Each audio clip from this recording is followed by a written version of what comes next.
Tonight, we gather once more in this sanctuary of stillness, leaving behind the clamor and demands of the day.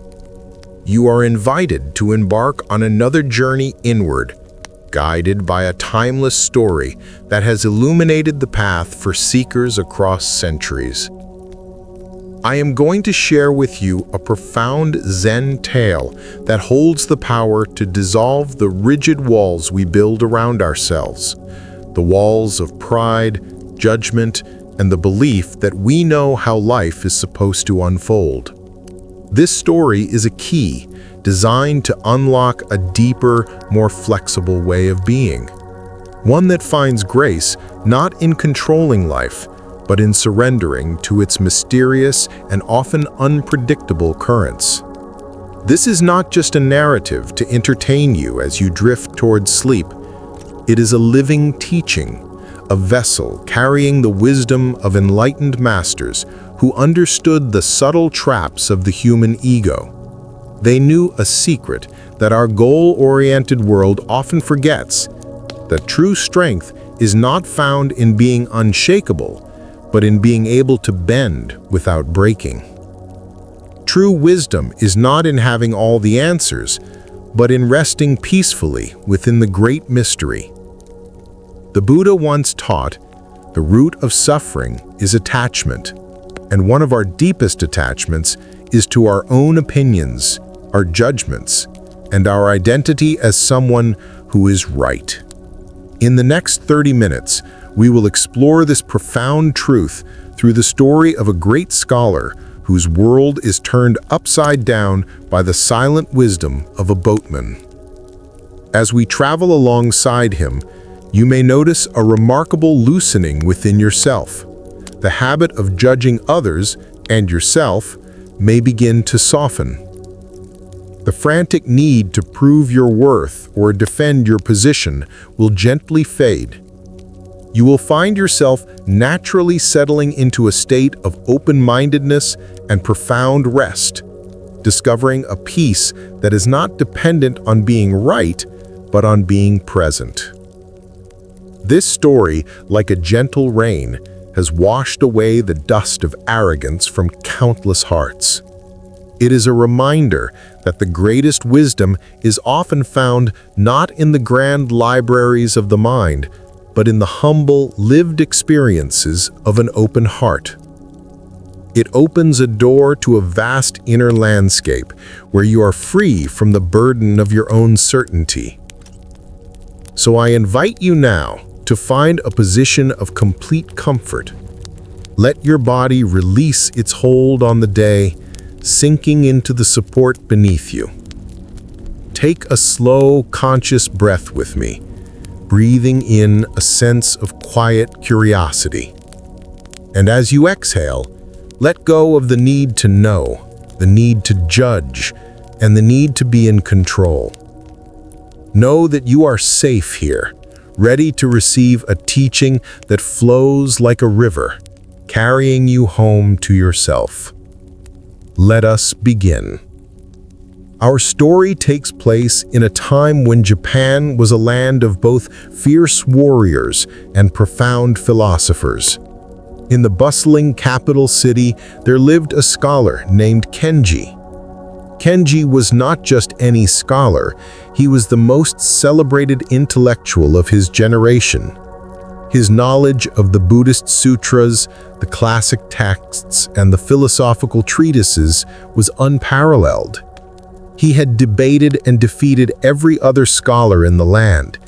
His mind was a fortress of logic, each wall built from perfectly memorized scriptures and irrefutable arguments. Emperors sought his counsel, and young students would travel for weeks just for the chance to sit at his feet and listen to his eloquent discourses. Kenji's identity was completely fused with his intellect. He was not a man who knew things, he was knowledge. And with this great knowledge came great pride. It was a subtle pride, cloaked in the elegant robes of a scholar, but it was as hard and unyielding as granite.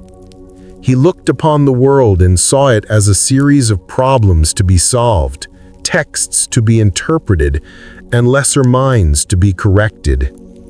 He saw farmers, merchants, and soldiers not as whole human beings, but as simple folk living in the darkness of ignorance, a darkness he had long ago transcended. One day, Kenji decided that he would travel to a remote island monastery on the other side of a great bay. The monastery was home to an ancient handwritten scroll of a rare sutra, a text so obscure that even he had only heard whispers of its existence. The thought of being the first scholar to analyze and master this text filled him with the thrill of intellectual conquest. To reach the island, he had to hire a boat. He found a small, weathered ferry operated by a simple, middle-aged boatman. The boatman was a man of the sea.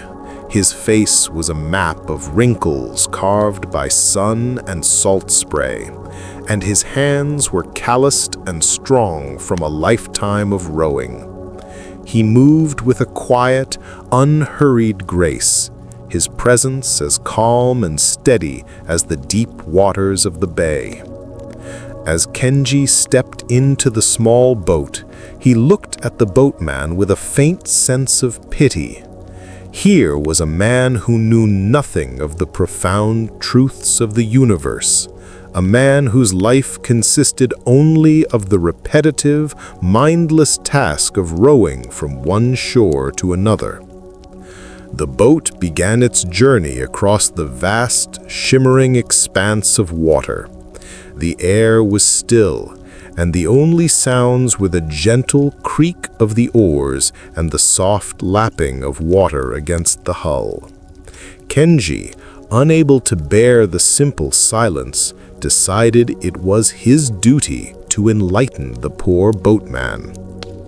"Old man," Kenji began, his voice carrying the weight of his own importance, "have you ever studied the Diamond Sutra?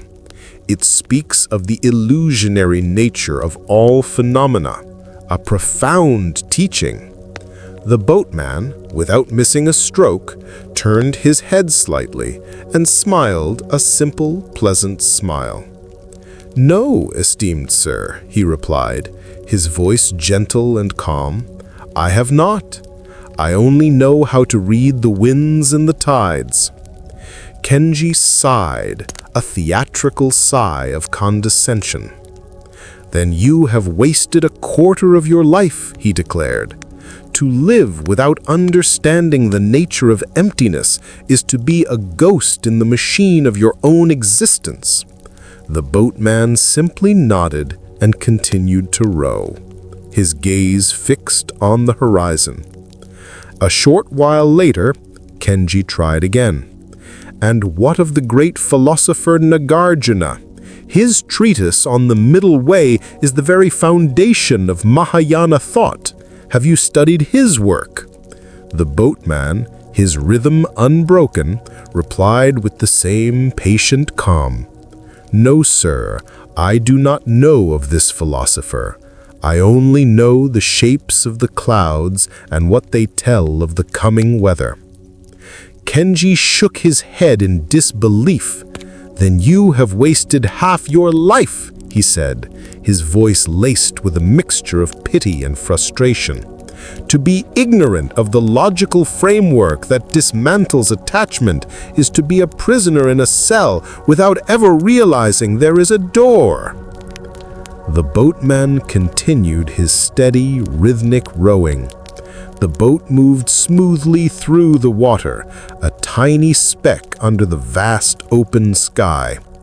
Kenji, now thoroughly convinced of his mission, made one final attempt.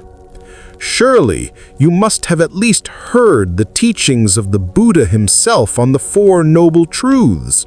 The truth of suffering, its cause, its cessation, and the path to its end? This is the very starting point of all wisdom." The boatman's oar dipped into the water, pulled back, and dipped again. His movements were a meditation in themselves. "Sir," his voice still holding no trace of defensiveness or shame, "I am a simple man. I have not studied these noble truths. I only know my boat, this water, and the way to the island." Kenji threw his hands up in utter exasperation. "Then, my poor man, you have truly wasted 3/4 of your life. You live like an animal, simply moving, eating, and sleeping, with no understanding of the profound mysteries that surround you. Your existence is a tragedy." Just as Kenji finished his pronouncement, the sky, which had been clear and blue, began to darken with an alarming speed. The wind, once a gentle breeze, suddenly whipped into a ferocious gale. The calm surface of the bay transformed into a chaotic swirl of churning white-capped waves. The small boat, which had felt so stable just moments before, was now tossed about like a leaf in a storm. Water crashed over the sides, drenching the scholar and his precious books. Kenji, who had been a titan of intellect in the calm, was now a trembling child in the face of nature's raw power. He gripped the sides of the boat, his face pale with terror. The fortress of his mind, with all his sutras and philosophies, offered no protection against the raging sea. It was at that moment that the boatman, who had remained utterly calm and centered in the chaos, stopped rowing. He looked directly at the terrified scholar. The pity was now gone from Kenji's eyes, replaced with pure primal fear. The boatman's face was serious, but his eyes held no trace of malice or "I told you so." They held only a deep, practical concern. He leaned towards Kenji, his voice clear and steady above the howl of the wind. "Esteemed scholar, have you ever learned how to swim?"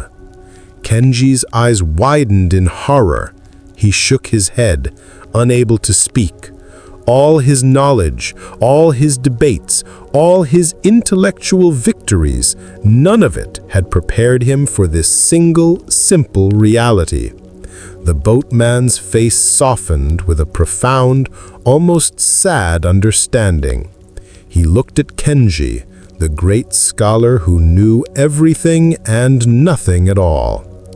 "Then, sir," the boatman said gently, "I am afraid you have just wasted your entire life." At that moment, a massive wave crashed into the boat, splintering its old wood and throwing both men into the violent, cold water. The boatman, as at home in the water as he was on it, immediately began to swim with strong, confident strokes. Kenji, however, flailed helplessly, his heavy robes pulling him down, his mind filled not with sutras, but with the terrifying, suffocating blackness of the sea. As he felt himself sinking, a hand as strong as weathered oak suddenly grabbed the collar of his robe. It was the boatman.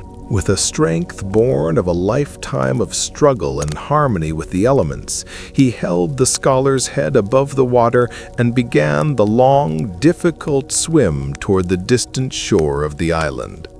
He did not speak. He did not lecture. He simply saved the man who, just moments before, had condemned his entire existence.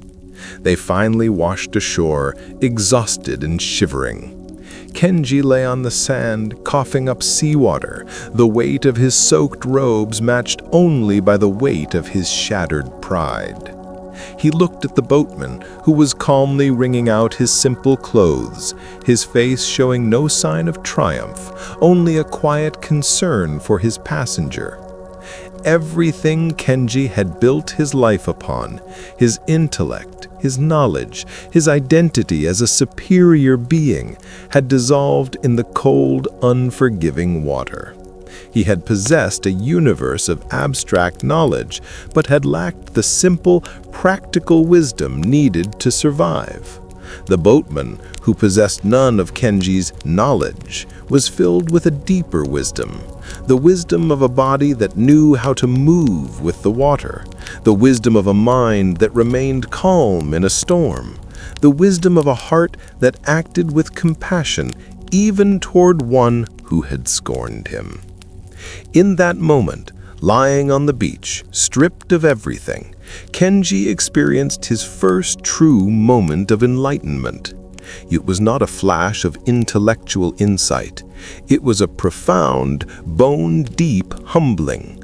He finally understood the meaning of emptiness, not as a philosophical concept, but as the complete dissolution of his arrogant self.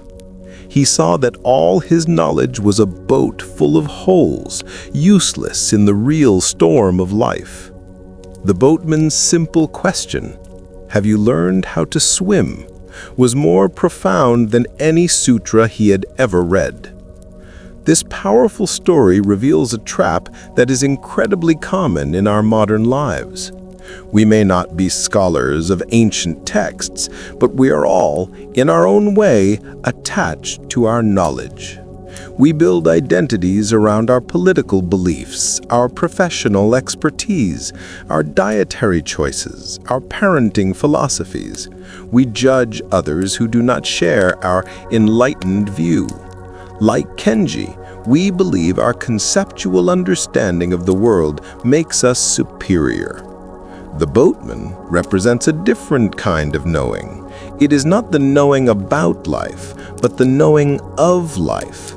It is embodied wisdom, a practical skillfulness that arises from being present and paying attention to what is actually happening rather than what we think should be happening. The storm in the story is a metaphor for the inevitable, unpredictable challenges of life. Illness, loss, failure, betrayal.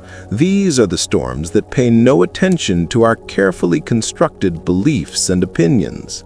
In these moments, our intellectual fortresses often crumble. What saves us is not our ability to argue our position, but our ability to swim. Our resilience, our adaptability, our compassion, our ability to stay present and act wisely in the face of chaos. Zen Master Dogen said, "To study the Buddha way is to study the self. To study the self is to forget the self." Kenji had spent his entire life studying the self, but in a way that only made his ego larger and harder. The storm and the boatman's simple question forced him to finally forget the self. In that moment of utter helplessness, the false, proud self of the great scholar died, and a new, humbler self was born, one who understood that true wisdom begins with the admission, "I do not know."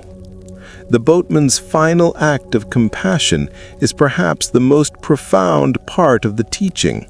He did not let the scholar drown. He did not say, "You see, your knowledge is useless." He simply acted from a place of shared humanity. This is the ultimate expression of enlightened action. It is free from judgment, free from the need to be right, and rooted in a deep, intuitive understanding that we are all in the same boat, facing the same unpredictable sea of existence. Tonight, as you rest, I invite you to reflect on the knowledge you cling to so tightly. Where in your life are you acting like the scholar, judging others from the dry safety of your intellectual boat? And where have you met boatmen, people who, without any formal knowledge, have shown you a deeper, more practical wisdom? Can you allow the storms of your own life, your own mistakes and uncertainties, to be a humbling force? Can you learn to value the ability to swim as much as you value the ability to know? Let go of the need to be right. Let go of the need to have all the answers. Rest in the vast open sky of not knowing. For it is in that open space, free from the heavy anchor of our own pride, that we discover the freedom to truly live, to truly connect, and to navigate the beautiful, unpredictable waters of our life with grace, courage, and a humble, open heart. Rest now. There is nothing to prove. There is only this moment, this breath, and the gentle invitation to surrender to the peaceful, silent wisdom that flows beneath all the noise of the mind. There is only this moment, this breath, and the gentle invitation to surrender to the peaceful, silent wisdom that flows beneath all the noise of the mind. As you lie here now, feel the story settling within you, not as a memory, but as a living presence. Feel the truth of the boatman's wisdom in the gentle rise and fall of your own breath. Your breath does not need a philosophy to know how to move. It does not judge the quality of the air it receives. It simply flows in and out, a constant, reliable rhythm that has sustained you through every storm of your life, whether you were aware of it or not. This is the wisdom of the body, the wisdom of being, the very wisdom the scholar had forgotten. He had learned to label the world, but he had forgotten how to live in it. Consider for a moment the ground beneath you, the bed that supports you.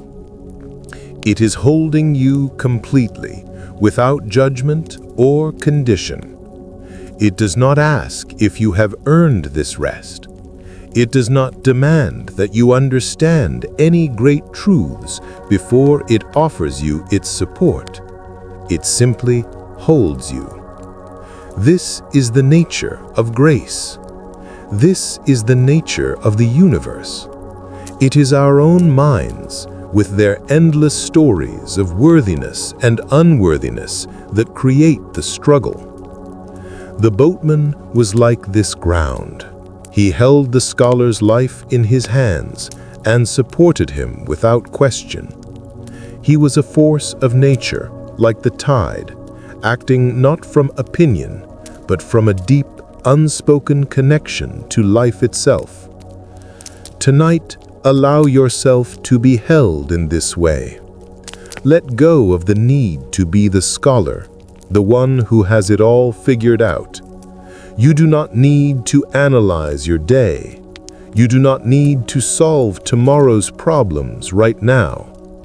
All that is required of you in this moment is to rest, to surrender your weight to the support beneath you, just as Kenji, the great scholar, finally surrendered to the humbling power of the sea. In that surrender, he did not find death. He found a new life, a life free from the heavy armor of his own pride. And so, as you drift deeper now into the quiet waters of sleep, carry this one simple truth with you. Your value does not lie in what you know, but in your capacity to be present, to be kind, to be open. Like the boatman, you can learn to read the changing weather of your own emotions without being thrown by the storm. You can learn to navigate the currents of your life with a quiet heart and steady hands. And most importantly, you can learn to extend a hand to others who are struggling in the water, not because you are superior, but because you recognize in them a shared and sacred journey. Rest now. The great bay of your own consciousness is calm. The sky is clear. The journey to the island of deep restorative sleep is safe. You are held. You are whole. And you are free.